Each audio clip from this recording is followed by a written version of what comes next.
22,123 शेतकऱ्यांसाठी 16,71,00,000 रुपयांच्या निधीला मंजुरी देण्यात आली आहे। ही रक्कम थेट नमो शेतकरी महासन्मान आपण हप्ता हा शेतकऱ्यांच्या खात्यामध्ये जमा केलेला आहे।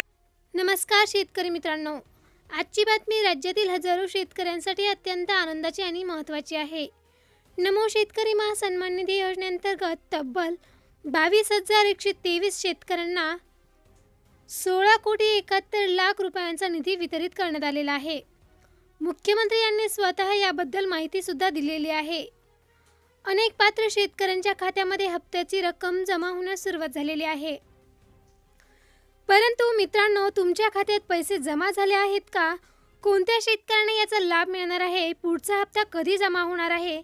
आणि लाभार्थी यादी कशी तपासायची? ही सर्व माहिती आजच्या व्हिडिओच्या माध्यमातून आपण जाणून घेणार आहोत।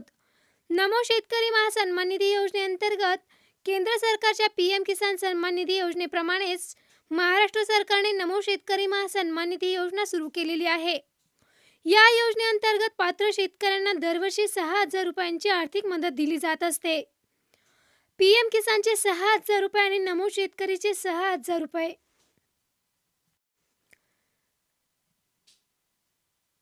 अशी आर्थिक मदत राज्य सरकारकडून दिली जात असते। PM किसानचे 6,000 रुपये आणि नमो शेतकरी योजनेचे 6,000 रुपये असे शेतकऱ्यांना वर्षाला 12,000 रुपयांचा लाभ थेट DBTच्या माध्यमातून होत असतो। यामुळे बियाणे, खते, औषधी, सिंचन आणि इतर शेती खर्च भागवण्यासाठी शेतकऱ्यांना मोठा आधार मिळतो। तुम्हाला नमो शेतकरी योजनेचा लाभ मिळवायचा असेल तर तुम्हाला महाराष्ट्रातील रहिवासी असावं लागणार आहे। तसेच PM किसान योजनेचा पात्र सुद्धा असावं लागणार आहे।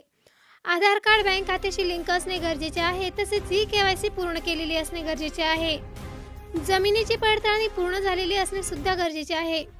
जर या अटी पूर्ण असतील तरच तुम्हाला या योजनेचा लाभ मिळू शकणार आहे।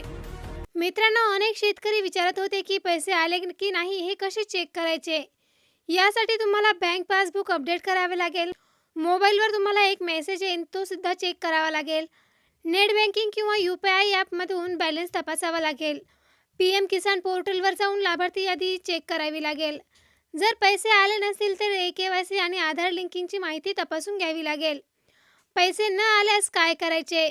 अनेक वेळा KYC अपूर्ण, आधार बँक अपूर्ण, तसेच बँक खाते लिंक नसणे, जमिनीच्या नोंदीतील अनेक प्रकारच्या त्रुटी, बँक खाते बंद किंवा निष्क्रिय झालेले असले तर तुम्हाला हा हप्ता मिळू शकणार नाही। अशा परिस्थितीमध्ये तात्काळ कृषी विभाग किंवा संबंधित कार्यालयाशी तुम्हाला संपर्क साधावा लागणार आहे।